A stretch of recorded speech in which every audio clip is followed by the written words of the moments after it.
Hi students, എല്ലാവർക്കും marketing മാനേജ്മെന്റിന്റെ മറ്റൊരു വീഡിയോയിലേക്ക് സ്വാഗതം. ഈ വീഡിയോയിൽ നമ്മൾ ഡിസ്കസ് ചെയ്യാൻ പോകുന്ന ടോപ്പിക് മാർക്കറ്റിംഗ് ഓഫ് സർവീസസ് എന്താണെന്നുള്ളതാണ്. അതിൽ characteristics and kinds of services എന്തൊക്കെയാണെന്ന് പറയുന്നുണ്ട്. Difference between goods and services, അതുപോലെ challenges or problems in marketing services തുടങ്ങിയ കാര്യങ്ങളെല്ലാം ഡിസ്കസ് ചെയ്യുന്നു. ഇതിന് മുമ്പത്തെ മാർക്കറ്റിംഗ് മാനേജ്മെന്റിന്റെ വീഡിയോസിന്റെ എല്ലാ ലിങ്കുകളും ഇതിന്റെ ഡിസ്ക്രിപ്ഷൻ ബോക്സിനകത്ത് നൽകുന്നുണ്ട്. കൂടാതെ എൻ്റെ സ്ക്രീൻ ശ്രദ്ധിക്കുക, ഐ ബട്ടൺ ശ്രദ്ധിക്കുക. ചാനലിന്റെ പ്ലേലിസ്റ്റ് ടാപ്പ് ചെയ്യുകയാണെങ്കിലും ഇവയുടെയും മറ്റ് സബ്ജക്റ്റുകളുടെയും വീഡിയോസ് നിങ്ങൾക്ക് ലഭിക്കുന്നതാണ്. ഇവയെല്ലാം യൂസ്ഫുൾ ആണെന്ന് തോന്നുകയാണെങ്കിൽ നിങ്ങളുടെ സുഹൃത്തുക്കൾ കൂടെ ഷെയർ ചെയ്യുക, ലൈക്ക് ചെയ്യുക, നിങ്ങളുടെ വിലയേറിയ അഭിപ്രായങ്ങൾ കമന്റ് ബോക്സിൽ രേഖപ്പെടുത്തുക. സബ്സ്ക്രൈബ് ചെയ്യാത്തവരുണ്ടെങ്കിൽ സബ്സ്ക്രൈബ് ചെയ്യണമെന്ന് കൂടെ ഓർമ്മപ്പെടുത്തുന്നു. എന്താണ് മാർക്കറ്റിംഗ് ഓഫ് സർവീസസ് എന്ന് നോക്കുന്നതിന് മുമ്പായിട്ട് സർവീസ് എന്താണെന്ന് നമുക്കൊന്ന് നോക്കാം. Service is an intangible consideration or benefit that provides satisfaction to human wants. Service എന്ന് പറയുമ്പം ഒരു ഇൻടാഞ്ചിബിൾ ആയിട്ടുള്ള അല്ലെ, കാണാനും തൊടാനും ഒന്നും പറ്റാത്ത ഒരു ഇൻടാഞ്ചിബിൾ കൺസിഡറേഷൻ ഓർ ബെനിഫിറ്റ് ആണ് that provides satisfaction to human wants. Human wants, മനുഷ്യരുടെ ആവശ്യം ആഗ്രഹം എന്താണോ അതിനൊരു സാറ്റിസ്ഫാക്ഷൻ നൽകുന്ന തരത്തിലുള്ള ഒരു ബെനിഫിറ്റ്, ഒരു കൺസിഡറേഷൻ, അങ്ങനെയുള്ള ഇൻടാഞ്ചിബിൾ ആയിട്ടുള്ള ഒരു ബെനിഫിറ്റ് അല്ലെങ്കിൽ കൺസിഡറേഷൻ ആണ് സർവീസ് എന്ന് പറയുന്നത്. The government sector offers services through its courts, hospitals, banks, military services, police and fire department, postal service, schools, etc. അപ്പോൾ ഗവൺമെന്റ് സെക്ടറുകൾ അവരുടെ സർവീസുകൾ നൽകുന്ന വിവിധ ഫീൽഡുകൾ, വിവിധ മേഖലകളാണ് ഈ പറഞ്ഞിരിക്കുന്നത്. നമുക്കറിയാം ഈ ഫീൽഡിൽ നിന്നൊക്കെ തന്നെ നമുക്ക് പ്രോഡക്റ്റുകളായിട്ടല്ല നമുക്ക് കിട്ടുന്നത് അല്ലെ, പല കാര്യങ്ങളും നമുക്ക് സർവീസ് ആയിട്ടാണ് കിട്ടുന്നത്. സ്കൂളിൽ നിന്ന് കിട്ടുന്ന എല്ലാം തന്നെ സർവീസാണ്. The private non-profit sector also offers services through hospitals, schools and other charitable institutions. അപ്പം പ്രൈവറ്റ് ആയിട്ടുള്ള നോൺ പ്രോഫിറ്റ് സെക്ടേഴ്സും എല്ലാം തന്നെ അവരുടെ സർവീസസ്, അതായത് ഹോസ്പിറ്റല്, സ്കൂൾസ്, മറ്റു ചാരിറ്റബിൾ ഇൻസ്റ്റിറ്റ്യൂഷനിലൂടെയൊക്കെയാണ് നമുക്ക് പ്രൊവൈഡ് ചെയ്യുന്നത്. അപ്പം ഇതിലൂടെയൊക്കെ കിട്ടുന്ന ആ ഒരു ബെനിഫിറ്റിനെയാണ്, ആ ഒരു ഇൻടാഞ്ചിബിൾ ആയിട്ടുള്ള കൺസിഡറേഷൻ അല്ലെങ്കിൽ ബെനിഫിറ്റിനെയാണ് നമ്മൾ സർവീസ് എന്ന് പറയാം. അതിന്റെ ഡെഫിനേഷൻ നോക്കാം. Service is defined by the American marketing association. American marketing association AMA ഇതിനെ ഡിഫൈൻ ചെയ്തിട്ടുണ്ട്. അവർ പറഞ്ഞ പ്രകാരം activities, benefits or satisfactions which are offered for sale or are provided in connection with sale of goods. അപ്പം നമ്മൾ വിൽപ്പനയ്ക്ക് വേണ്ടി offer ചെയ്യുന്ന, അതായത് സെയിൽ ചെയ്യാമെന്ന് ഓഫർ ചെയ്യുന്ന രീതിയിലുള്ള ആക്ടിവിറ്റീസ്, ബെനിഫിറ്റ്സ് അല്ലെങ്കിൽ സാറ്റിസ്ഫാക്ഷൻ, സംതൃപ്തികൾ, അത് സെയിൽ ചെയ്യാൻ ഓഫർ ചെയ്യുന്നതാവാം, അല്ലെങ്കിൽ ഏതെങ്കിലും ഒരു സെയിൽ ഓഫ് ഗുഡ്സിന്റെ കൂടെ കിട്ടുന്നതായിരിക്കാം. ഏതെങ്കിലും ഒരു ഗുഡ്സ് സെയിൽ ചെയ്യുമ്പോൾ അതിന്റെ കൂടെ ലഭിക്കുന്നതായിരിക്കാം. അപ്പം അങ്ങനെയുള്ള ബെനിഫിറ്റ്സിനെയും ആക്ടിവിറ്റീസിനെയും സാറ്റിസ്ഫാക്ഷനൊക്കെയാണ് നമ്മൾ സർവീസസ് എന്ന് പറയുന്നത്. Then characteristics of services. എന്താണ് സർവീസിന്റെ സ്വഭാവവിശേഷങ്ങൾ നോക്കാം. Some of the most common characteristics of services are the following. Intangibility. Service is essentially intangible and in nature unless it is experienced or consumed. നമുക്ക് സർവീസ് എന്ന് പറയുമ്പം അത് ഇൻടാഞ്ചിബിൾ ആണ്. അത് നമുക്ക് എക്സ്പീരിയൻസ് അല്ലെങ്കിൽ കൺസ്യൂം ചെയ്യാത്തിടത്തോളം നമുക്കത് ഇൻടാഞ്ചിബിൾ ആണ്. അത് എക്സ്പീരിയൻസ് ചെയ്യുമ്പോൾ, അത് ഉപയോഗിക്കുമ്പോൾ മാത്രമേ നമുക്കറിയാൻ പറ്റുള്ളൂ. ഇപ്പോൾ ഒരു പ്രോഡക്റ്റ്, ഇപ്പം ഒരു മെഷീനറി ആണെങ്കിൽ അത് നമുക്ക് നേരിട്ട് കാണാം, തൊടാം, ടച്ച് ചെയ്യാം. നമ്മൾ ഉപയോഗിക്കണമെന്നില്ല, അല്ലാത്തതും കാണാം. നേരെ മറിച്ച് സർവീസ് എന്ന് പറയുമ്പോൾ അത് അന്നേരത്തെ ഇൻടാഞ്ചിബിൾ ആണ്. അത് എക്സ്പീരിയൻസ് ചെയ്യുമ്പോൾ, കൺസ്യൂം ചെയ്യുമ്പോൾ മാത്രമാണ് അത് ഫീൽ ചെയ്യുന്നത്. Different people have different expectation with regard to same service. ഒരേ സർവീസിനോട് തന്നെ വിവിധ ആളുകൾക്ക് വിവിധ എക്സ്പെക്ടേഷൻ ആണ് ഉണ്ടാവുക, വിവിധ പ്രതീക്ഷകളാണ് ഉണ്ടാവുക. എല്ലാവർക്കും ഒരേ പിക്ചർ അല്ല ഒരു കാര്യത്തെക്കുറിച്ച് മനസ്സിൽ വരിക. മറ്റേത് നമുക്ക് അതിനൊരു ക്ലിയർ കട്ട്, ഒരു സ്റ്റാൻഡർഡൈസ്ഡ് ഫോം ഉണ്ടായിരിക്കും പ്രോഡക്റ്റിനെ സംബന്ധിച്ചിടത്തോളം. സർവീസിനെ സംബന്ധിച്ചിടത്തോളം അത് ഉണ്ടാവില്ല. It is difficult to ensure consistency in service delivery. Service deliver ചെയ്യുമ്പം അതിൽ കൺസിസ്റ്റൻസി ഉറപ്പുവരുത്തുക എന്നുള്ളത് ബുദ്ധിമുട്ടാണ്. അതായത് എപ്പോഴും ഒരേ നിലവാരത്തിലുള്ള, ഒരേ തരത്തിലുള്ള സർവീസ് ആയിരിക്കില്ല കിട്ടുക. അത് സാഹചര്യം അനുസരിച്ച് ഒക്കെ അത് മാറിക്കൊണ്ടിരിക്കും. അത് അങ്ങനെ റെഡിമെയ്ഡ് ആയിട്ട് നിൽക്കുന്ന ഒന്നല്ലാത്തത് കൊണ്ട് തന്നെ.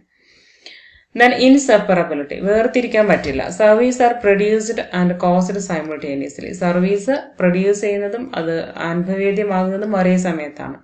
മറ്റു പ്രോഡക്റ്റുകളെ പോലെ വൻതോതിൽ പ്രൊഡ്യൂസ് ചെയ്ത് സ്റ്റോർ ചെയ്ത് വെക്കുക ഒരു സമയത്തും, അത് ഉപയോഗിക്കുന്ന മറ്റൊരു സമയത്തുമല്ല. ഇത് പ്രൊഡ്യൂസ് ചെയ്യുന്നതും കൺസ്യൂം ചെയ്യുന്നതും സെയിം ടൈമിലാണ്. The production of service cannot be done separately from their consumption. അതിന്റെ പ്രൊഡക്ഷൻ അതിന്റെ കൺസംഷനിൽ നിന്നും വ്യത്യസ്തമായിട്ട് വേറിട്ട് രണ്ടായിട്ട് ചെയ്യാൻ പറ്റില്ല. Therefore, service organization should take special care in training and motivating employees. അപ്പോൾ അതുകൊണ്ട് തന്നെ എംപ്ലോയീസിനെ ട്രെയിൻ ചെയ്യുന്ന കാര്യത്തിൽ, മോട്ടിവേറ്റ് ചെയ്യുന്ന കാര്യത്തിലൊക്കെ ഇത്തരം സർവീസ് ഓർഗനൈസേഷനുകൾ പ്രത്യേകം ശ്രദ്ധ എടുക്കേണ്ടതായിട്ടുണ്ട്. ഹെട്രോജീനിറ്റി ഓർ വേരിയബിലിറ്റി, വേരിയേഷൻ വരും. സർവീസ് എപ്പോഴും ഒരാൾക്ക് കൊടുക്കുന്ന സർവീസ് മറ്റൊരാൾക്ക് കൊടുക്കുന്ന സമയത്ത് ഒരേപോലെ തന്നെ ആവണമെന്നില്ല. ഒരു പ്രോഡക്റ്റ് നമ്മൾ വൻതോതിൽ പ്രൊഡ്യൂസ് ചെയ്ത് വെക്കുമ്പോൾ എല്ലാം ഒരു സ്റ്റാൻഡർഡൈസ്ഡ് ഫോമിലായിരിക്കും. സർവീസ് അങ്ങനെയല്ല, വ്യക്തികൾക്ക് അനുസരിച്ച് മാറിക്കൊണ്ടിരിക്കും. അതിന് ഹെട്രോജീനിറ്റി ആയിരിക്കും, അല്ലെങ്കിൽ വേരിയബിലിറ്റി ഉണ്ടെന്നാണ് പറയുന്നത്. The production of service is labour intensive. സർവീസിന്റെ പ്രൊഡക്ഷൻ എന്ന് പറയുമ്പോൾ അത് ലേബർ ഓറിയന്റഡ് ആണ്. അത് ചെയ്യുന്ന എംപ്ലോയിയെ ബേസ് ചെയ്തിട്ടിരിക്കുന്ന ഒന്നാണ്. And both the producer and customer participate in the production process. ആ പ്രൊഡക്ഷൻ പ്രോസസ്സിനകത്ത് കസ്റ്റമറും അതേസമയം പ്രൊഡ്യൂസറും രണ്ടുപേരും പാർട്ടിസിപ്പേറ്റ് ചെയ്യുന്നുണ്ട്, രണ്ടുപേരും പങ്കാളികളാണ്. The behaviour of person varies from person to person and situation to situation. ആളുകളുടെ പെരുമാറ്റം എന്ന് പറയുന്നത് ആൾക്കാർക്ക് അനുസരിച്ച് വ്യത്യാസം വരും, അതുപോലെ തന്നെ സാഹചര്യത്തിനനുസരിച്ച് മാറ്റം വന്നുകൊണ്ടിരിക്കും. അപ്പൊ നമ്മൾ ഇതിനകത്ത് പാർട്ടിസിപ്പേറ്റ് ചെയ്യുന്ന വ്യക്തികൾക്ക് അനുസരിച്ച് കൊടുക്കുന്ന സർവീസിലും ഓരോ തവണയും മാറ്റം ഉണ്ടാവാം. Therefore, it is impossible to bring consistency in services. അപ്പൊ അതുകൊണ്ട് തന്നെ നമുക്ക് സർവീസിൽ ഒരു കൺസിസ്റ്റൻസി, സ്ഥിരത കൊണ്ടുവരാൻ കഴിയില്ല. അതെപ്പോഴും അത് പെർഫോം ചെയ്യുന്ന ആളുടെ മൂഡ് അനുസരിച്ച്, സാഹചര്യം അനുസരിച്ച് അതിനകത്ത് വേരിയേഷൻ വരും. Variability is inherent in service. സർവീസിൽ ഒരു അന്തർലീനമായി കിടക്കുന്ന ഒരു കാര്യമാണ് വേരിയബിലിറ്റി എന്ന് പറയുന്നത്. ഇപ്പം ഒരു സ്കൂളിൽ ഒരു ടീച്ചർ ക്ലാസ് എടുക്കുകയാണെങ്കിൽ ഒരു ടോപ്പിക് ഒരു ക്ലാസ്സിലെടുത്ത് സെയിം ടോപ്പിക്കിന് അത് കഴിഞ്ഞ് മറ്റൊരു ക്ലാസ്സിലെടുക്കുമ്പം നേരത്തെ പറഞ്ഞ അതേപോലെ ആയിരിക്കില്ല കാര്യങ്ങൾ പറയും. അവിടെ കൊടുക്കുന്നിടത്തും പറയുന്നിടത്തും ചിലപ്പോൾ കൂടുതൽ കാര്യങ്ങൾ വന്നു എന്ന് വരാം, അല്ലെങ്കിൽ ചില കാര്യങ്ങൾ കുറഞ്ഞു എന്ന് വരാം. അപ്പം അങ്ങനെ ഓരോ സിറ്റുവേഷൻ അനുസരിച്ചും അത് മാറിക്കൊണ്ടിരിക്കും. ഇതുപോലെയാണ് ഏതൊരു സർവീസും. Then customer participation. കസ്റ്റമറുടെ പങ്കാളിത്തം ഉണ്ട് എന്നുള്ളതാണ് സർവീസിന്റെ ഒരു ഏറ്റവും വലിയ പ്രത്യേകത. Service production is not on one sided activity. Service production ഒരിക്കലും ഒരു സൈഡിൽ മാത്രം നടക്കുന്ന ആക്ടിവിറ്റി അല്ല. Without the participation of the customer service cannot be produced. കസ്റ്റമറുടെ പാർട്ടിസിപ്പേഷൻ ഇല്ലാതെ നമുക്ക് സർവീസ് പ്രൊഡ്യൂസ് ചെയ്യാൻ സാധിക്കില്ല. ഇപ്പൊ ഒരു ഹോട്ടലിൽ ആൾക്കാരൻ ഒരു സർവീസ് പ്രൊവൈഡ് ചെയ്യണമെങ്കിൽ അത് അതിന്റെ ആവശ്യത്തിന് അത് ഉപയോഗപ്പെടുത്താൻ, ആ സൗകര്യം ഉപയോഗപ്പെടുത്താൻ അവിടെ ആള് എത്തിയിട്ടുണ്ടായിരിക്കണം. അപ്പോഴേ ആ ഒരു സൗകര്യം അവിടെ ആ ഫെസിലിറ്റി പ്രൊവൈഡ് ചെയ്യാൻ കഴിയുള്ളൂ. അപ്പൊ customer participation in service production, ഈ സർവീസ് പ്രൊഡക്ഷനിൽ കസ്റ്റമറുടെ പാർട്ടിസിപ്പേഷൻ എന്ന് പറയുമ്പോൾ അവിടെ വരുന്ന എന്താണ്, takes place in the form of cooperation. കോപ്പറേഷന്റെ ഒരു സഹകരണത്തിന്റെ രൂപത്തിലാണ് അവിടെ കസ്റ്റമർ പാർട്ടിസിപ്പേഷൻ വരുന്നത്. Then ownership. Service is intangible in nature. നമ്മൾ ഫസ്റ്റിലേ പറഞ്ഞു ഇൻടാഞ്ചിബിൾ ആണ്. Therefore physical possession of service is not possible. അതുകൊണ്ട് തന്നെ ഒരു സാധാരണ ഒരു പ്രോഡക്റ്റിനെ പോലെ ഫിസിക്കൽ പൊസഷൻ നമുക്ക് സാധ്യമല്ല. കാരണം ഫിസിക്കൽ അപ്പിയറൻസ് അതിന് ഇല്ലല്ലോ. ഒരു കാറ് പോലെയോ അല്ലെങ്കിൽ ഒരു ബുക്ക് പോലെയോ ഒരു ഫിസിക്കൽ പൊസഷൻ അതിനില്ല, ഫിസിക്കൽ അപ്പിയറൻസ് അതിനില്ല. അതുകൊണ്ട് ഫിസിക്കൽ പൊസഷൻ നമുക്ക് സാധ്യമല്ല. ആൻഡ് വിത്തൗട്ട് ഫിസിക്കൽ പൊസഷൻ ഇല്ലാത്തതുകൊണ്ട് തന്നെ transfer of title also is not possible. അതിന്റെ ഓണർഷിപ്പ്, ടൈറ്റിൽ ട്രാൻസ്ഫർ ചെയ്യുക എന്ന് പറയുന്നതും സാധ്യമല്ല. In service the payment is not made for purchase. നമ്മൾ സർവീസിൽ നമ്മൾ പേയ്മെന്റ് നടത്തുന്നത് ആ ഒരു സാധനം വാങ്ങിക്കാൻ വേണ്ടിയിട്ടല്ല, പർച്ചേസിന് വേണ്ടിയിട്ടല്ല, but for the use of items or facilities. മറിച്ച് ആ ഒരു ഐറ്റം അല്ലെങ്കിൽ ആ ഒരു ഫെസിലിറ്റി ഉപയോഗപ്പെടുത്തുന്നതിനുള്ള ഒരു ഫീസ് എന്ന നിലയ്ക്കാണ് നമ്മൾ അവിടെ പേയ്മെന്റ് നടത്തുന്നത്. അപ്പൊ അത്രയാണ് നമ്മൾക്ക് ഇതിന്റെ ക്യാരക്ടറിസ്റ്റിക്സ് അല്ലെങ്കിൽ ഫീച്ചേഴ്സ് അല്ലെങ്കിൽ നേച്ചർ ഒക്കെ ആയിട്ട് നമുക്ക് പറയാനുള്ളത്. ഇനി നമുക്ക് വിവിധ തരത്തിലുള്ള സർവീസുകൾ ഏതൊക്കെയാന്ന് നോക്കാം. സർവീസുകളുടെ വിവിധ രൂപങ്ങൾ, തരങ്ങൾ, കൈൻഡ്സ് ഓഫ് സർവീസസ്. ദെൻ അതിനൊന്ന് വരുന്ന പേഴ്സണൽ സർവീസ് ആണ്. These are the services of personal nature. Personal നാച്ചുറലുള്ള സർവീസുകളാണ് പേഴ്സണൽ സർവീസ് എന്ന് പറയുന്നത്. അതായത് ആ ഒരു വ്യക്തിയെ ബേസ് ചെയ്ത്, ആ വ്യക്തി ഉണ്ടെങ്കിൽ മാത്രം നടത്താൻ പറ്റുന്ന തരത്തിലുള്ള സർവീസാണത്. ഇപ്പൊ for example service of A painter. ഒരു പെയിന്ററുടെ സർവീസ്, ആ ഒരു പെയിന്റിങ് വരക്കണമെങ്കിൽ അയാൾ തന്നെ വേണം, അത് മറ്റൊരാളെ ഏൽപ്പിക്കാൻ പറ്റില്ല. അപ്പൊ അങ്ങനെയുള്ളത്. ദെൻ സൈക്യാട്രിസ്റ്റിൻ്റെത്, അക്കൗണ്ടന്റിന്റെ വർക്ക്, മാനേജ്മെന്റ് കൺസൾട്ടന്റ്, അതൊക്കെ വ്യക്തികളുമായി ബന്ധപ്പെട്ട് തന്നെ കിടക്കുന്നതാണ്, പേഴ്സണൽ നേച്ചറുള്ള സർവീസാണ്. Then facility services. ചില ഫെസിലിറ്റീസ് ഒരുക്കി വെച്ചിട്ട് അതുവഴി കൊടുക്കുന്ന service. These are the services offer to customers to provide from some facilities. ചില ഫെസിലിറ്റീസ് നൽകുന്നതിന് വേണ്ടിയിട്ട് ചില ഫെസിലിറ്റീസ് കസ്റ്റമേഴ്സിന് പ്രൊവൈഡ് ചെയ്യുന്ന ഒന്നാണ് ഈ services. Example car facility, theatre facility etcetera. അപ്പം കാർ സൗകര്യം, കാർ വാടക കൊടുക്കുന്നതൊക്കെ. അതുപോലെ ട്രാൻസ്പോർട്ടേഷൻ ഫെസിലിറ്റീസ് എല്ലാം, ദെൻ തിയേറ്റർ ഫെസിലിറ്റീസ് ഒക്കെ ഇതിനകത്ത് വരും. These requires some equipments. ഇത് കൊടുക്കണമെങ്കിൽ അവിടെ നേരത്തെ കുറച്ച് എക്യുപ്മെന്റ്സ് അല്ലെങ്കിൽ കുറച്ച് സംവിധാനങ്ങളൊക്കെ വേണ്ടി വരും എന്നുള്ളതാണ് പറയുന്നത്. Then business services. Business service എന്ന് പറയുമ്പോൾ ബിസിനസ് ഓർഗനൈസേഷനുകൾക്ക് കൊടുക്കുന്ന സർവീസ് എന്നാണ് ഉദ്ദേശിക്കുന്നത്. അവിടെ എൻഡ് കൺസ്യൂമർ അല്ല വരുന്നത്. ബിസിനസ് സ്ഥാപനങ്ങൾ അവർ മറ്റു വല്ല സാധനങ്ങൾ പ്രൊഡ്യൂസ് ചെയ്യാനോ അവരുടെ മറ്റു കാര്യങ്ങൾ നടത്തുന്നതിന് വേണ്ടിയിട്ട് സ്വീകരിക്കുന്ന സർവീസുകളാണ് ഇതിനകത്ത് വരിക. Business services are the services rendered to business houses. Business സ്ഥാപനങ്ങൾക്ക് കൊടുക്കുന്ന സർവീസാണ് ബിസിനസ് സർവീസസ്. ദീസ് ഇൻക്ലൂഡ്സ്, ഇതിനകത്ത് എന്തൊക്കെ വരും? മാർക്കറ്റിംഗ് സർവീസസ് അല്ലെ. മാർക്കറ്റിംഗ് എന്ന് പറയുന്ന ഒരു ഫംഗ്ഷൻ അവർക്ക് പെർഫോം ചെയ്യുന്നതിന് വേണ്ടിയിട്ട് അത്തരം വർക്ക് ചെയ്തു കൊടുക്കുന്ന എംപ്ലോയീസ് അവർക്ക് വേണ്ടി പ്രവർത്തിച്ചേക്കാം. അല്ലെങ്കിൽ അത്തരം സ്ഥാപനങ്ങളുടെ കഴിവുകൾ അവർ ഉപയോഗപ്പെടുത്തിയേക്കാം. അഡ്വർടൈസ്മെന്റ് നടത്തണമെങ്കിൽ ഒരു അഡ്വർടൈസ്മെന്റ് അത്തരം കാര്യങ്ങൾ നന്നായിട്ട് ചെയ്യാൻ പറ്റുന്ന മറ്റൊരു സ്ഥാപനത്തിന്റെ സഹായം തേടിയേക്കാം. അപ്പൊ അങ്ങനെയുള്ള marketing services, management consultancy services, ഇതൊക്കെയാണ് ഇതിനകത്ത് വരുന്നത്. Then last customer services. Customer services means end consumers, first final consumers ഉപയോഗിക്കുന്ന സർവീസസ് ആണ് ഇതിനകത്ത് വരിക. These are the services offer to ultimate consumers or end consumers. അവസാന ഉപഭോക്താക്കൾക്ക് കൊടുക്കുന്ന സർവീസാണ്. Services rendered by laundries, hotels etcetera. അപ്പം ലോണ്ടറി മീൻസ് അലക്കാരല്ലേ. അപ്പൊ അങ്ങനെയുള്ളത് അതിൽ ഹോട്ടലുകളിൽ നിന്നൊക്കെ കിട്ടുന്ന സർവീസ്, ഇതൊക്കെ ഇതിനകത്ത് വരുന്നതാണ്. ദ സർവീസസ് ലൈക്ക് ട്രാൻസ്പോർട്ടേഷൻ, അതുപോലെ insurance etcetera meant for industry and ultimate consumers. Insurance, transportation എന്നൊക്കെ പറയുന്നത് അത് അൾട്ടിമേറ്റ് കൺസ്യൂമേഴ്സിനും വേണ്ടിയിട്ടുള്ളതാണ്. അതേസമയം നേരത്തെ പറഞ്ഞ ബിസിനസ് അല്ലെങ്കിൽ ഇൻഡസ്ട്രിയൽ ഹൗസസ് രണ്ടുപേർക്കും വേണ്ടിയിട്ട് ഉള്ളതാണ്. രണ്ട് രീതിയിലും അത് ആര് ഉപയോഗിക്കുന്നോ അതിനനുസരിച്ച് ഏത് കാറ്റഗറിയിലാണ് വരിക എന്നുള്ളതാണ് തീരുമാനിക്കപ്പെടുക. The customer services include. കസ്റ്റമർ സർവീസിനകത്ത് എന്തൊക്കെയാണ് വരുന്നതെന്ന് നോക്കാം. People processing services. People processing service refers to the physical presence of the customer at the service system or location to avail the service. People processing service എന്നുള്ളതുകൊണ്ട് ഉദ്ദേശിക്കുന്നത് അവിടെ നമ്മൾ ഈ പറയുന്ന ഒരു സർവീസ് കിട്ടണമെങ്കിൽ, ടു അവെയിൽ ദ സർവീസ് ലഭ്യമാവണമെങ്കിൽ നമ്മൾ ആ സർവീസ് സിസ്റ്റത്തിനകത്ത്, ആ ലൊക്കേഷനകത്ത് ആരുടെ പ്രസൻസ് ഉണ്ടാവണം? കസ്റ്റമറുടെ പ്രസൻസ് ഉണ്ടായിരിക്കണം. It refers to the physical presence of the customer. കസ്റ്റമറുടെ ഫിസിക്കൽ പ്രസൻസ് വേണം അത് സർവീസ് സിസ്റ്റം ഓർ ലൊക്കേഷൻ, ആ സർവീസ് സിസ്റ്റത്തിലെ ലൊക്കേഷനിൽ ടു അവെയിൽ ദ സർവീസ് കിട്ടണമെങ്കിൽ. For example, a person needs to be physically present at the salon to get his haircut. ഇപ്പൊ ഒരു വ്യക്തി അയാളുടെ മുടി വെട്ടിക്കിട്ടണമെങ്കിൽ അയാൾ എന്ത് ചെയ്യണം? സലൂണിൽ അയാൾ ഹാജരാണ്. വേറൊരാളെ പറഞ്ഞു വെച്ചിട്ട് കാര്യമില്ലല്ലോ സ്വന്തം മുടി വെട്ടണമെങ്കിൽ. അപ്പൊ അങ്ങനെയുള്ള സർവീസുകളാണ് people processing services. Then product or possession processing services.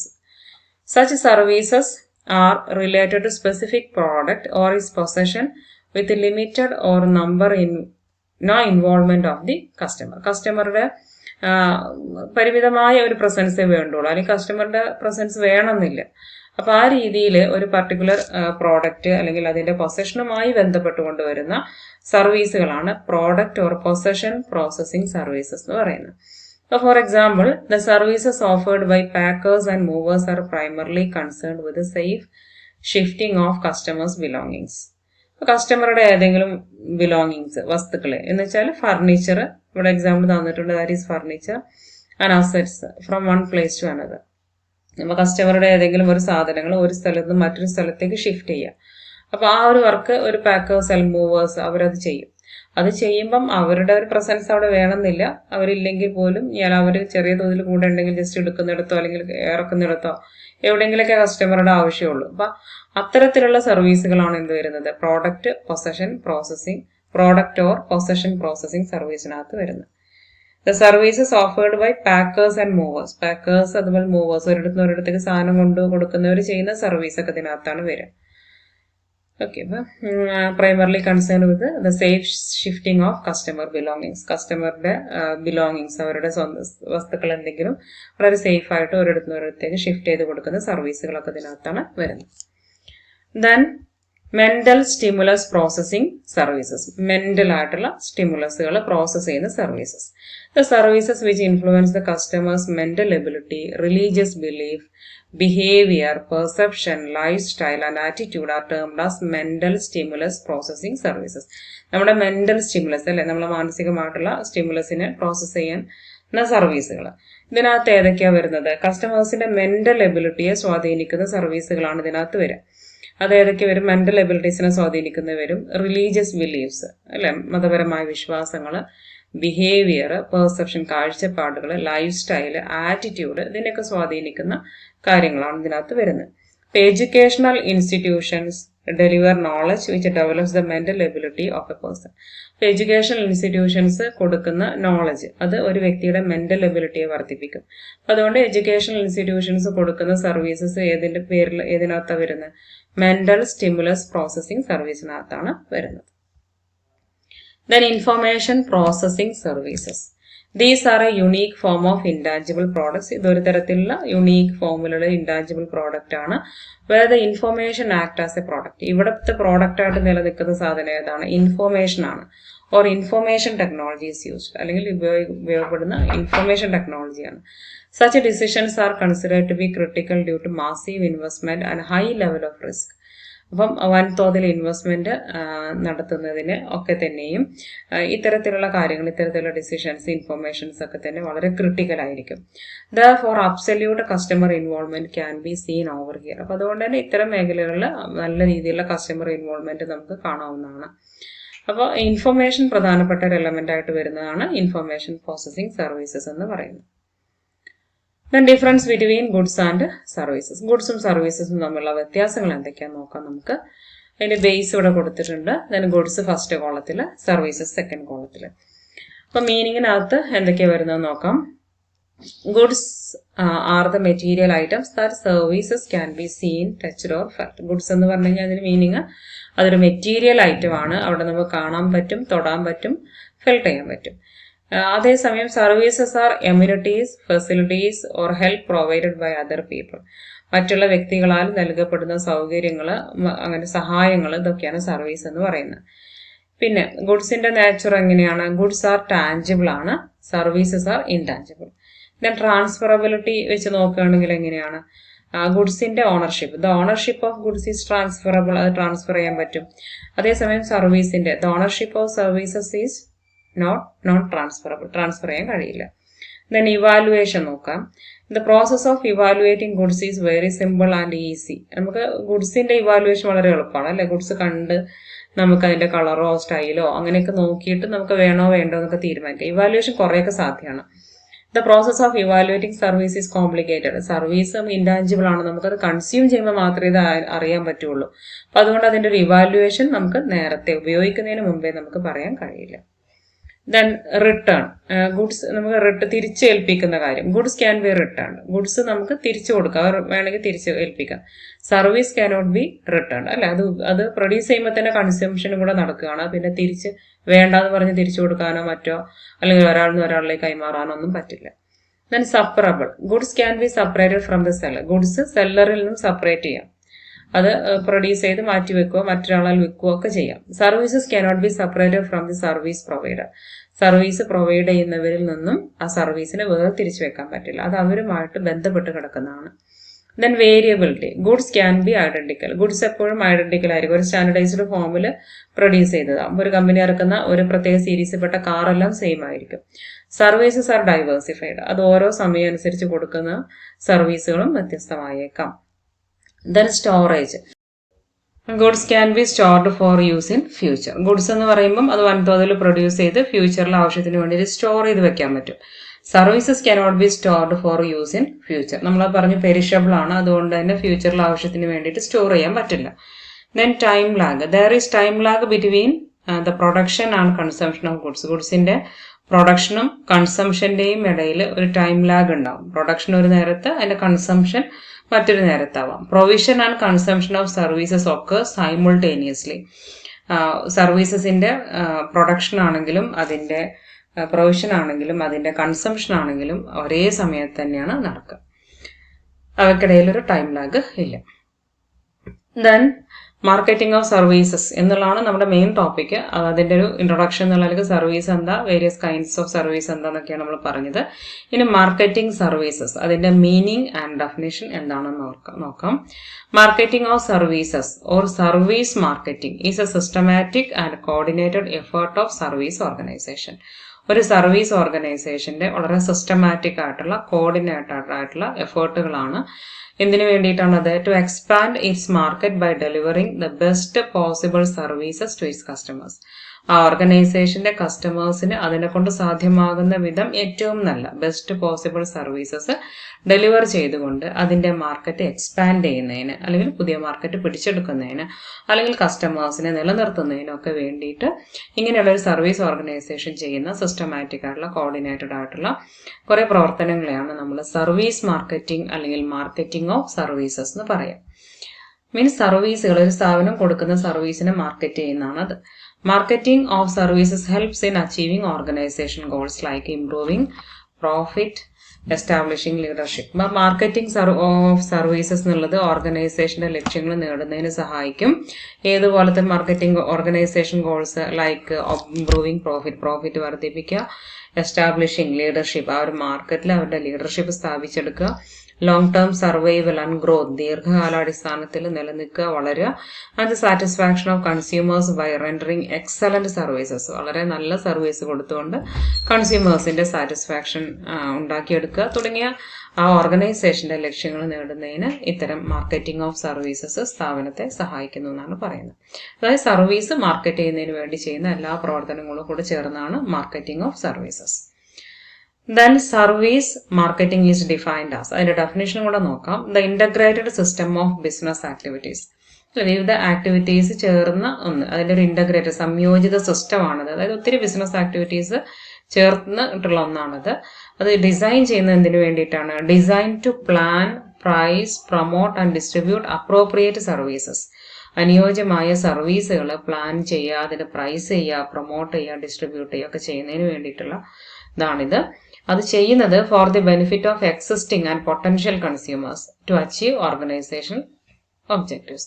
ഓർഗനൈസേഷന്റെ ലക്ഷ്യങ്ങൾ നേടുന്നതിന് വേണ്ടിയിട്ട് നിലവിലുള്ളതും ഇനി ഉണ്ടായേക്കാവുന്നതുമായുള്ള കൺസ്യൂമേഴ്സിന്റെ ബെനിഫിറ്റിന് വേണ്ടിയിട്ട്, അവരുടെ ഗുണത്തിന് വേണ്ടിയിട്ട് അനുയോജ്യമായ സർവീസുകൾ ഇങ്ങനെ പ്ലാൻ ചെയ്യുക, പ്രൈസ് ചെയ്യുക, പ്രൊമോട്ട് ചെയ്യുക, ഡിസ്ട്രിബ്യൂട്ട് ചെയ്യുക, ഇതിനൊക്കെ വേണ്ടിയിട്ട് നമ്മൾ ഡിസൈൻ ചെയ്യുന്ന വിവിധങ്ങളായിട്ടുള്ള ബിസിനസ് ആക്ടിവിറ്റീസ് ചേർന്നിട്ടുള്ള അതിന്റെ ഒരു ഇന്റഗ്രേറ്റഡ് സിസ്റ്റമാണ് മാർക്കറ്റിംഗ് ഓഫ് സർവീസസ് എന്ന് പറയുന്നത്.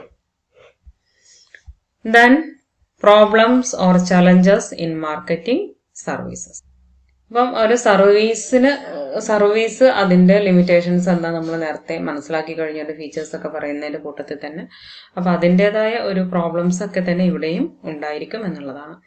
ദെൻ നോൺ ഡെമോൺസ്ട്രേറ്റബിൾ, നമുക്ക് എന്ത് ചെയ്യാൻ പറ്റില്ല, കാണിക്കാൻ പറ്റില്ല അല്ലെ. സർവീസ് നമ്മൾ പറഞ്ഞു ഇൻടാഞ്ചിബിൾ ആണ്, അതുകൊണ്ട് അതിന് നല്ലൊരു സ്റ്റൈല്, നല്ലൊരു കളറൊക്കെ കൊടുത്ത് ആളുകൾ അട്രാക്ട് ചെയ്യുന്ന രീതിയിൽ അതിനെ പ്രസന്റ് ചെയ്യാൻ പറ്റില്ല. സോ നോൺ ഡെമോൺസ്ട്രേറ്റബിൾ ആണ്. Services cannot B demonstrated like that of A product. In the absence of the demonstration, the buyer is unable to evaluate a service in advance. അപ്പം ഇത് ഡെമോൺസ്ട്രേറ്റ് ചെയ്യാൻ പറ്റില്ല ഒരു പ്രോഡക്റ്റിനെ പോലെ. അപ്പൊ ഇൻ ദ ആബ്സെൻസ് ഓഫ് ഡെമോൺസ്ട്രേഷന്റെ അഭാവം ഉള്ളത് കൊണ്ട് തന്നെ ബയ്യർക്ക് എന്ത് ചെയ്യാൻ കഴിയില്ല, അഡ്വാൻസ് മുൻകൂറായിട്ട് ഒരു സർവീസിനെ ഇവാലുവേറ്റ് ചെയ്യാൻ പറ്റില്ല.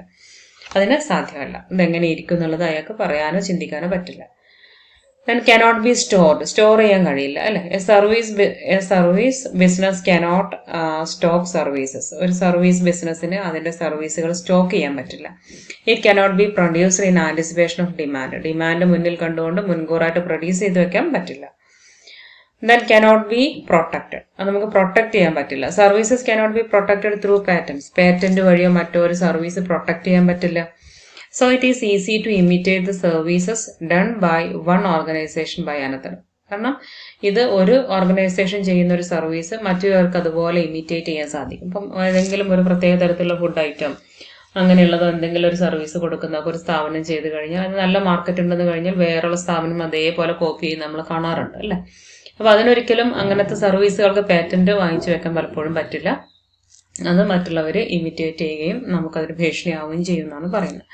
Hence it is difficult to gain a competitive edge on another service provider. അതുകൊണ്ട് തന്നെ ഒരു കോമ്പറ്റീറ്റീവ് അഡ്വാൻറ്റേജ് അല്ലെങ്കിൽ കോമ്പറ്റീറ്റീവ് എഡ്ജ് ഒരിക്കലും നേടിയെടുക്കാൻ കഴിയുന്നില്ല. നമ്മളൊന്ന് പേരെടുത്ത് വരുമ്പോഴേക്ക് അത് മറ്റുള്ളവർ കോപ്പി ചെയ്ത് എല്ലാവരും മാർക്കറ്റിൽ അത് കൊണ്ടുവരുന്ന ഒരവസ്ഥയിലേക്ക് പോവുകയും ഒരു കോമ്പറ്റീറ്റീവ് അഡ്വാൻറ്റേജ് ഇല്ലാതെ പോവുകയും ചെയ്യുന്നതാണ് അതിന്റെ ഒരു ഡ്രോബാക്ക്. ദെൻ ഇൻസപ്പറബിൾ, വേർതിരിക്കാൻ പറ്റില്ല അല്ലെ. A unique feature of marketing service is that it cannot be separated from the service provider. അപ്പം ഇതിന്റെ യുണീക്ക് ഫീച്ചർ എന്ന് പറയുന്നത് ഒരിക്കലും ഒരു സർവീസിനെ അതിന്റെ സർവീസ് പ്രൊവൈഡറിൽ നിന്ന് വേർതിരിക്കാൻ പറ്റില്ല. മറ്റേത് പ്രോഡക്റ്റ് എന്ന് പറയുമ്പം അത് പ്രൊഡ്യൂസ് ചെയ്ത ഒരാൾ വെക്കുന്നു, അത് മറ്റൊരാളിലേക്ക് കൈമാറി അത് സെല് ചെയ്യുന്ന മറ്റൊരാൾ ആ രീതിയിൽ കൊണ്ടുപോകാൻ പറ്റും. ഇവിടെ അങ്ങനെ സർവീസ് പ്രൊവൈഡറിൽ നിന്നും അത് സെപ്പറേറ്റ് ചെയ്യാൻ പറ്റില്ല. The quality of the service depends on the service provider and its consumption cannot be separated by storage. അപ്പം നമ്മളുടെ സർവീസ് പ്രൊവൈഡർ ആരാണോ അവരുടെ അനുസരിച്ചിരിക്കും ആ ഒരു സർവീസിന്റെ ക്വാളിറ്റി എന്ന് പറയുന്നത്. അതുകൊണ്ട് തന്നെ its consumption cannot be separated by storage. അതിന്റെ കൺസംഷൻ നമുക്ക് സ്റ്റോറേജ് വഴിയോ മറ്റോ സെപ്പറേറ്റ് ചെയ്യാൻ പറ്റില്ല. Then not standardised service are not standardised and are inconsistent. അതിനൊരു സ്റ്റാൻഡർഡൈസ്ഡ് ഫോം ഇല്ല, അത് ഇൻകൺസിസ്റ്റന്റ് ആണ്, അത് ആൾക്കാർക്ക് അനുസരിച്ച് സാഹചര്യം അനുസരിച്ച് മാറും. Quality of service vary from day to day. അത് ഓരോ ദിവസവും അതിന്റെ ക്വാളിറ്റി മാറും. ഒരുപക്ഷെ ക്വാളിറ്റി കൂടും, ചിലത് ക്വാളിറ്റി കുറയായിരിക്കും ചെയ്യുക. There will be variation depending on the person offering it. അത് കൊടുക്കുന്ന വ്യക്തിയെ ആശ്രയിച്ചിരിക്കും അതിന്റെ ഒരു ക്വാളിറ്റിയും ക്വാണ്ടിറ്റിയും ഒക്കെ പറയുന്നത്. അപ്പൊ അതുകൊണ്ട് ആൾക്കാർക്ക് അനുസരിച്ച് അതിൽ വേരിയേഷൻ ഉണ്ടാവും. The location of offering the service schedule etcetera. അത് കൊടുക്കുന്ന ലൊക്കേഷൻ, ആ സർവീസിന്റെ ഷെഡ്യൂൾ, ഇതിനൊക്കെ അനുസരിച്ച് അതിൽ വേരിയേഷൻ വരും. Then perishable service are perishable, അല്ലെ നശിച്ചു പോകുന്നതാണ്. There is only fixed time in a work day. നമുക്കറിയാം ഒരു ദിവസത്തിൽ ഒരു ഫിക്സഡ് ടൈമേ ഉള്ളൂ ഒരു വർക്കിംഗ് ഡേയിൽ. Hence the service provider has to sell maximum capacity in order to earn more profit. അതുകൊണ്ട് തന്നെ ഒരു കൂടുതൽ പ്രോഫിറ്റ് ഉണ്ടാക്കണമെങ്കിൽ സർവീസ് പ്രൊവൈഡർ എന്ത് ചെയ്യേണ്ടി വരും, അയാളുടെ മാക്സിമം കപ്പാസിറ്റി വെച്ച് സർവീസ് സെൽ ചെയ്യേണ്ടതായിട്ട് വരും, ഓഫർ ചെയ്യേണ്ടതായിട്ട് വരും. എങ്കിലേ ഉണ്ടാക്കാൻ പറ്റുള്ളൂ. അല്ലാതെ അത് വൻതോതിൽ അല്ലാത്ത സമയത്ത് പ്രൊഡ്യൂസ് ചെയ്ത് സേവ് ചെയ്ത് വെക്കാനോ ഒന്നും പറ്റില്ല. Then intangible, a service is intangible, അല്ലെ. So consumer cannot feel or possess it like a product. അപ്പൊ കൺസ്യൂമർക്ക് അത് ഫീൽ ചെയ്യാനോ അത് ഒരു പ്രോഡക്റ്റ് പോലെ പൊസസ് ചെയ്യാനോ കാണാനൊന്നും പറ്റില്ല. So customer cannot see or hold them before the buy. അവർക്ക് അത് വാങ്ങുന്നതിന് മുമ്പായിട്ട് കാണാനോ ഹോൾഡ് ചെയ്യാനോ പറ്റില്ല. Buyers are there for uncertain about the quality of services. അപ്പൊ അതുകൊണ്ട് തന്നെ ആ ഒരു സർവീസിന്റെ ക്വാളിറ്റിയെ കുറിച്ച് അവർക്കൊരു ധാരണ ഉണ്ടാവില്ല, അനിശ്ചിതത്തിലായിരിക്കും. And feel that they are taking a risk. ഒരു റിസ്ക് എടുക്കുന്ന ഒരു മൂഡായിരിക്കും അവർക്ക് ഉണ്ടാവുക. അതെടുത്താൽ ശരിയാവോ ഇല്ലേ എന്നുള്ളൊരു ഫീൽ ആയിരിക്കും ഉണ്ടാവുക. From the seller's perspective, he finds it challenging to promote, control quality and set the price of the service he provides. സെല്ലേഴ്സിന്റെ പെർസ്പെക്റ്റീവിൽ നോക്കുകയാണെങ്കിൽ he finds it challenging. അയാൾക്ക് ഭയങ്കര ബുദ്ധിമുട്ടല്ലേ, ചലഞ്ചിങ് ആയിട്ടുള്ള കാര്യമാണ്. ഒന്ന് ടു പ്രൊമോട്ട് കൺട്രോൾ ക്വാളിറ്റി, അതിന്റെ ക്വാളിറ്റി പ്രൊമോട്ട് ചെയ്യുക, അത് കൺട്രോൾ ചെയ്യുക. And set the price of the service he provides. അയാൾ കൊടുക്കുന്ന ആ സർവീസിന്റെ പ്രൈസ് സെറ്റ് ചെയ്യുക. അതൊക്കെ അയാളെ സംബന്ധിച്ചിടത്തോളം ഭയങ്കര ബുദ്ധിമുട്ടുണ്ടാക്കുന്ന കാര്യമാണ്. Then heterogeneity. Services are heterogeneous. Services heterogeneous ആണ്, ഹോമോജീനിയസ് അല്ല. കൊടുക്കുന്ന സർവീസ് എല്ലാം ഒരേ ഫോമിലായിരിക്കില്ല. Service business operate through several elements and interactions. ഒരുപാട് ഘടകങ്ങളിലൂടെ, ഒരുപാട് ഇന്ററാക്ഷൻസിലൂടെ, ഇടപെടലുകളിലൂടെയൊക്കെയാണ് സർവീസ് ബിസിനസ്സുകൾ പ്രവർത്തിക്കുന്നത്. The service delivery process involves a lot of human interactions. ഒരു സർവീസ് ഡെലിവറി പ്രോസസ്സിനകത്ത് ഒരുപാട് ഹ്യൂമൻ ഇടപെടലുകൾ, മനുഷ്യ ഇടപെടലുകൾ ഉണ്ട്. ആസ് ഹ്യൂമൻ ബിഹേവിയർ ഈ സബ്ജക്റ്റീവ് ആൻഡ് അൺപ്രഡിക്റ്റബിൾ. മനുഷ്യരുടെ സ്വഭാവം എന്ന് പറയുന്നത് സബ്ജക്റ്റീവ് ആണ്, അല്ലെ. അത് ഒബ്ജക്റ്റിവിറ്റി അല്ലേ, അത് പല രീതിയിലായിരിക്കും, വ്യക്തിക്കനുസരിച്ചിരിക്കുന്ന ഒന്നാണത്. അത് അൺപ്രഡിക്റ്റബിൾ, നമുക്ക് പ്രെഡിക്റ്റ് ചെയ്യാനും പറ്റില്ല. No two sets of services can be identified. രണ്ട് തരം സർവീസുകളെ ഒരിക്കലും ഒരുപോലെ ആവില്ല. അതായത് ഒരു തവണ സർവീസ് കൊടുത്ത് വീണ്ടും ഒന്ന് കൊടുത്ത് രണ്ടും കൂടെ കമ്പയർ ചെയ്ത് നോക്കുകയാണെങ്കിൽ അതൊരിക്കലും ഒരേപോലെ ആവില്ല. Low quality services. Services are often provided through franchisees. ചില സമയത്ത് ഫ്രാഞ്ചൈസികളിലൂടെ നമ്മളത് കൊടുക്കാറുണ്ട്. ഫ്രാഞ്ചൈസി പറയുമ്പം ഏതെങ്കിലും ഒരു മെയിൻ കമ്പനി, ആ കമ്പനിയുടെ അതേ പേരും ലാബിലൊക്കെ ഉപയോഗിച്ചുകൊണ്ട് അത് മറ്റൊരാളിലൂടെ അല്ലെങ്കിൽ മറ്റൊരു ടീം അതേ സർവീസും അവിടെ പ്രൊവൈഡ് ചെയ്യുക. അതൊക്കെയാണ് ഫ്രാഞ്ചൈസി എന്ന് പറയുന്നത്. അപ്പം അവിടെ മെയിൻ ആയിട്ടുള്ള ആൾ മാറും, അല്ലെങ്കിൽ പ്രൊവൈഡർ ശരിക്കും അവിടെ മാറുന്നുണ്ട്. But the franchisees may fail to provide quality services as their motto is to earn maximum profit. പക്ഷെ ഫ്രാഞ്ചൈസീസ് അത് ഏറ്റെടുക്കുന്നത് എന്തിനു വേണ്ടിയിട്ടാണ്? പ്രോഫിറ്റ് ഉണ്ടാക്കാൻ വേണ്ടിയിട്ടാണ്. അപ്പൊ അതാണ് അവരുടെ മെയിൻ മോട്ടോ എന്നുള്ളതുകൊണ്ട് തന്നെ ആ സർവീസിന്റെ ക്വാളിറ്റി അതുപോലെ നിലനിർത്തുന്നതിൽ അവർ പരാജയപ്പെട്ടു എന്ന് വരാം. അപ്പൊ ലോ ക്വാളിറ്റി സർവീസസ് കിട്ടി എന്ന് വരാം. Then failure of frontline staff. Frontline staffന്റെ പരാജയം. The performance and reputation of service organization depend mainly on commitment of frontline staff. അല്ലെ, frontline staff. ഇപ്പൊ നമ്മൾ ഈ കോവിഡ് സിറ്റുവേഷനിലൊക്കെ എപ്പോഴും നമ്മൾ കേട്ടിരുന്ന ഒന്നാണ് ഫ്രണ്ട് ലൈൻ സ്റ്റാഫ് എന്നുള്ളത്. അപ്പം മുന്നിൽ നിൽക്കുന്ന സ്റ്റാഫ് ഏതാണോ അവരുടെ കമ്മിറ്റ്മെന്റ്, അവരുടെ ആത്മാർത്ഥത എന്തുമാത്രമുണ്ടോ അതിനെ ബേസ് ചെയ്തിട്ടാണ് സർവീസ് ഓർഗനൈസേഷനുകളുടെ പെർഫോമൻസും റെപ്യൂട്ടേഷനും ഇരിക്കുന്നത്. The performance and reputation of service organisation depends mainly on commitment of front line staff. Service quality is more directly linked to the morale. Service quality കൂടുതലായിട്ടും ബന്ധപ്പെട്ടിരിക്കുന്ന എന്തുമായി ബന്ധപ്പെട്ട മൊറൈൽ, നമ്മുടെ ധാർമ്മികത, motivation and skill of the front line staff of any service organisation. ഏതൊരു service ഓർഗനൈസേഷൻ്റെയും front line സ്റ്റാഫിന്റെ motivation, അവർ എന്തുമാത്രം മോട്ടിവേറ്റഡ് ആണ്, അവർ എന്തുമാത്രം സ്കിൽഫുൾ ആണ്, അവർക്ക് എന്തുമാത്രം മൊറൈലുണ്ട് എന്നതിനനുസരിച്ചാണ് ഇവരുടെ വിജയം ഇരിക്കുന്നത്. But lack of motivation and morale boosting results in poor quality of services. അപ്പം ഇവിടെ മോട്ടിവേഷൻ ഉണ്ടെങ്കിൽ നന്നായിട്ട് നല്ല സർവീസ് കിട്ടും, അല്ലെങ്കിൽ മോട്ടിവേഷൻ ഇല്ല, മൊറൈലില്ല എങ്കിൽ അവിടെ ലോ ക്വാളിറ്റി സർവീസസ് ആയിരിക്കും ഉണ്ടായിരിക്കുക, ബിസിനസ്സിന് പ്രോഫിറ്റ് ഉണ്ടാക്കാൻ പറ്റില്ല, അത് പരാജയപ്പെടും എന്നുള്ളതാണ് മനസ്സിലാക്കേണ്ടത്. കാരണം ഇത് ഹ്യൂമൻ ബീയിങ്സിനെ ബന്ധപ്പെട്ടിട്ടാണ് സർവീസ് ഇരിക്കുന്നത് എന്നുള്ളതുകൊണ്ട് തന്നെ അതിൽ എൻഗേജ് ചെയ്തിരിക്കുന്ന എംപ്ലോയീസിന്റെ പെർഫോമൻസ് വളരെ പ്രധാനപ്പെട്ട ഒരു ഘടകമാണ്. അപ്പം അവർ പരാജയപ്പെട്ടു കഴിഞ്ഞാൽ ആ ബിസിനസ് ഓർഗനൈസേഷൻ മൊത്തത്തിൽ പരാജയപ്പെട്ടു പോകും. Then pricing of services. Services price ചെയ്യുന്നത് എങ്ങനെയാണെന്നുള്ളത് നോക്കാം. There is considerable difference in the pricing of products and that of service. പ്രോഡക്റ്റിന്റെയും സർവീസിന്റെയും പ്രൈസിംഗിൽ വേണ്ടത്ര വ്യത്യാസമുണ്ട്. The practice followed for pricing of services may be the same. നമ്മൾ സർവീസിന്റെ പ്രൈസിങ്ങിന് വേണ്ടി ഫോളോ ചെയ്യുന്ന practice, ആ രീതി ഒരുപക്ഷെ സെയിം ആവാം. But the following differences are noted for the product pricing. പക്ഷെ പ്രോഡക്റ്റ് പ്രൈസിംഗിൽ നിന്നും താഴെ പറയുന്ന രീതിയിലുള്ള വ്യത്യാസങ്ങൾ നമുക്ക് എന്നാലും കാണാവുന്നതാണ്. ഒന്ന്, low price in low demand period. Low ഡിമാൻഡുള്ള സമയത്ത്, ഡിമാൻഡ് കുറവുള്ള സമയത്ത് ലോ പ്രൈസ് ആയിരിക്കും സർവീസിന്. പക്ഷെ പ്രോഡക്റ്റിന് അങ്ങനെ ആവണമെന്നില്ല. കാരണം അത് കുറച്ച് മാത്രം പ്രൊഡ്യൂസ് ചെയ്ത് അതിന്റെ വില വലിയ മാറ്റമില്ലാതെ പിടിച്ചു നിർത്താം. എന്നിട്ട് വൻതോതിൽ പ്രൊഡ്യൂസ് ചെയ്ത് സ്റ്റോർ ചെയ്ത് വെക്കാം. എന്നിട്ട് ആവശ്യമുള്ള സമയത്ത്, ഡിമാൻഡുള്ള സമയത്ത് സപ്ലൈ ചെയ്തുകൊണ്ട് അന്നേരത്തുള്ള ആ ഒരു ഡിമാൻഡിന്റെ ഗുണം കൂടെ അവർക്ക് നേടാം. പക്ഷെ സർവീസ് എന്ന് പറയുമ്പം are perishable. Services are perishable than most tangible products. ഒട്ടുമിക്ക ടാഞ്ചിബിൾ പ്രോഡക്ട്സിനെ വെച്ച് നോക്കുമ്പോൾ അതിനേക്കാളും പെരിഷബിൾ ആണ് സർവീസസ്. എല്ലാ ടാഞ്ചിബിൾ പ്രോഡക്ട്സും പെരിഷബിൾ അല്ല എന്ന് നിങ്ങൾക്ക് പറയാൻ പറ്റില്ല. ഇപ്പൊ പൂവാണെങ്കിലും മത്സ്യം ഇങ്ങനെയുള്ളതൊക്കെ പെരിഷബിൾ ഐറ്റത്തിൽ പറയുന്നവയാണ്. എന്നാലും അത് സ്റ്റോർ ചെയ്യാനൊക്കെ ഒത്തിരി ഫെസിലിറ്റീസ് ഒക്കെ ഇന്ന് ഉണ്ട്. അപ്പൊ അങ്ങനെ ഒരുവിധം ടാഞ്ചിബിൾ പ്രോഡക്ട്സ് എല്ലാം തന്നെ നമുക്ക് സ്റ്റോർ ചെയ്തും മറ്റുമൊക്കെ തന്നെ വെക്കാവുന്നതാണ്. അപ്പൊ അതിനെ പോലെയല്ല സർവീസസ് എന്താണ്, പെരിഷബിൾ ആണ്. If a service is not sold at specific time, ഒരു നിർദ്ദിഷ്ട സമയത്ത് നമുക്ക് സർവീസസ് സോൾവ് ചെയ്യാൻ പറ്റിയില്ല എങ്കിൽ the sale lost forever, അത് എന്നത്തേക്കുമായിട്ട് നഷ്ടപ്പെടും. ഇപ്പൊ പേഴ്സണൽ നാച്ചുറലുള്ളതാണെങ്കിൽ ആ ഒരു വർക്ക് അന്ന് ചെയ്തിട്ടേ കാര്യമുള്ളൂ. പിന്നെ ഈ സമയവും മറ്റൊരു സമയത്തേക്ക് മാറ്റിവെക്കാൻ പറ്റില്ല. ഇപ്പൊ ഒരു ഫോട്ടോഗ്രാഫർ, ഇപ്പൊ ഈ കൊറോണ സിറ്റുവേഷനൊക്കെ ആയ സമയത്ത് മാരേജ് ആൻഡ് ഫംഗ്ഷൻസ് ഒക്കെ കുറവാവുക, അന്നേരത്ത് അവർക്ക് പഴയ പോലെ ഡിമാൻഡ് ഇല്ല. അവർ നല്ല ഫീസ് വാങ്ങിച്ച് ചെയ്തിരുന്നവരാണെങ്കിൽ പോലും അവർക്കിപ്പോൾ ചെയ്യാൻ പറ്റുന്നില്ല. അപ്പോൾ കിട്ടുന്ന സാഹചര്യത്തിൽ കുറഞ്ഞ റേറ്റിനാണെങ്കിലും അവരവർ വർക്ക് ചെയ്യാൻ തയ്യാറാവും. കാരണം ഇപ്പൊ ചെയ്യാതിരുന്നിട്ട് കാര്യമില്ല. ഡിമാൻഡുള്ള സമയത്ത് ആ ഒരു ദിവസം എത്ര സമയം കിട്ടുന്നു അത്ര നേരം അവർക്ക് വർക്ക് ചെയ്യാൻ പറ്റുള്ളൂ. ഇപ്പോഴത്തെ സമയവും മറ്റവർക്ക് അന്നത്തേക്ക് വേണ്ടി മാറ്റിവെക്കാനോ കൂട്ടിവെക്കാനോ പറ്റില്ല. അപ്പൊ അതുകൊണ്ട് അവർ കുറഞ്ഞ റേറ്റിനാണെങ്കിലും അവർ ഡിമാൻഡ് ഇല്ലാത്ത സമയത്ത് വർക്ക് ചെയ്യും എന്നുള്ളതാണ്.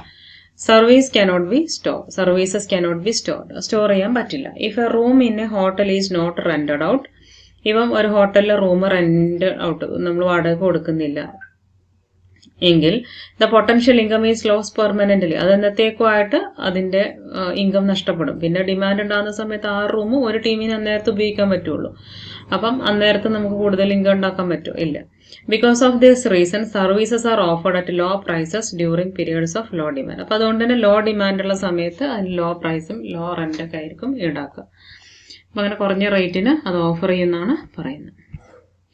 Then requirement for advance payment. പലപ്പോഴും അഡ്വാൻസ് പേയ്മെന്റ് ആവശ്യപ്പെടാറുണ്ട് service providers in order to ensure sales ഉറപ്പുവരുത്താൻ വേണ്ടിയിട്ട്. കാരണം നമ്മളോട് ഇന്ന നേരത്തെ സർവീസ് ആവശ്യപ്പെട്ടിട്ടുണ്ടാവും, പിന്നെ ഒരു വാക്ക് മാറിയാലോ എന്ന് വിചാരിച്ച് the seller often wants the buyer to make a firm commitment. ബയറുടെ അടുത്ത് നിന്ന് നല്ലൊരു ഫേം കമ്മിറ്റ്മെന്റ്, ഒരു ഉറപ്പുള്ള കമ്മിറ്റ്മെന്റ് ആവശ്യപ്പെടാറുണ്ട്. ഫോർ ദിസ്, അതിന് വേണ്ടിയിട്ട് seller insist on A guarantee from the buyer in the form of receiving an advance payment. അപ്പൊ ഇതിനു വേണ്ടിയിട്ട് ബയറിൽ നിന്നും സെല്ലർ ഒരു ഗ്യാരണ്ടി ആവശ്യപ്പെടാറുണ്ട്. അത് ഏത് രൂപത്തിലാണ് റിസീവ് ചെയ്യാറ്? അഡ്വാൻസ് പേയ്മെന്റിന്റെ ഒക്കെ രൂപത്തിലാണ് അത് റിസീവ് ചെയ്യാറ്. Then negotiated price. സർവീസിന്റെ പ്രൈസിന്റെ കാര്യത്തിൽ പലപ്പോഴും നെഗോസിയേഷൻ നടക്കും. അങ്ങോട്ടും ഇങ്ങോട്ടും വാദപ്രതിവാദങ്ങൾ, ചർച്ചകളൊക്കെ നടത്തി അവസാനം തീരുമാനിക്കുന്ന ഒരു പ്രൈസിനായിരിക്കും ഇടപാട് നടക്കുന്നുണ്ടാവുക. അല്ലാതെ മറ്റ് പ്രോഡക്റ്റുകൾ പോലെ ഒരു MRP ഫിക്സഡ് പ്രൈസ് പലപ്പോഴും ഉണ്ടാവണമെന്നില്ല. Very often prices of services are fixed after negotiation. മിക്കപ്പോഴും സർവീസിന്റെ പ്രൈസ് നെഗോസിയേഷന് ശേഷമാണ് ഫിക്സ് ചെയ്യുക. The negotiated price gives an opportunity to the seller and the buyer to determine just the services required to meet the specific needs. അപ്പം ഇങ്ങനെ negotiated price ആകുമ്പം അവിടെ സെല്ലർക്കും ബയ്യർക്കും ഒരു അവസരമുണ്ട്. അവരുടെ ആ ബയ്യറുടെ ആവശ്യം എന്താണോ അത് മീറ്റ് ചെയ്യുന്നതിന് വേണ്ടി മാത്രമുള്ള സർവീസസ് എന്താണോ അത് ഡിറ്റർമിൻ ചെയ്യാൻ സാധിക്കും. അവരുടെ ആവശ്യം എന്താണോ അത് മീറ്റ് ചെയ്യുന്നതിനനുസരിച്ചുള്ള സർവീസ് മാത്രം കൊടുത്താൽ മതിയാവുമല്ലോ. അപ്പോൾ അതിനനുസരിച്ചുള്ള ഒരു പ്രൈസ് ഒക്കെ അവിടെ ഫിക്സ് ചെയ്യാനും ഒക്കെ അത് സഹായിക്കുന്നതാണ് പറയുന്നത്. ഇപ്പം എന്തെങ്കിലും ഒരു പാർട്ടി അറേഞ്ച് ചെയ്യുമ്പം അതിൽ അവർക്ക് ഒരു ഫിക്സഡ് പ്രൈസ് ഉണ്ടാവാം. പിന്നെ നമ്മൾ അഡീഷണൽ ആയിട്ട് നമ്മൾ ആവശ്യപ്പെടുന്ന കാര്യങ്ങൾക്ക് അറേഞ്ച്മെന്റ്സിന് അതിനനുസരിച്ച് നമുക്ക് ആവശ്യമില്ലാത്ത എലിമിനേറ്റ് ചെയ്തുകൊണ്ട് അത് അങ്ങോട്ടും ഇങ്ങോട്ടും ഒക്കെ തന്നെ കൂട്ടിയും കുറച്ചൊക്കെ തെറ്റായിരിക്കും നമ്മളതിന്റെ പ്രൈസ് ഫിക്സ് ചെയ്യുന്നത്. Bid for high priced services. ഉയർന്ന പ്രൈസുള്ള സർവീസുകൾക്ക് ബിഡ്സ് നടത്തുകയാണ് ചെയ്യുക.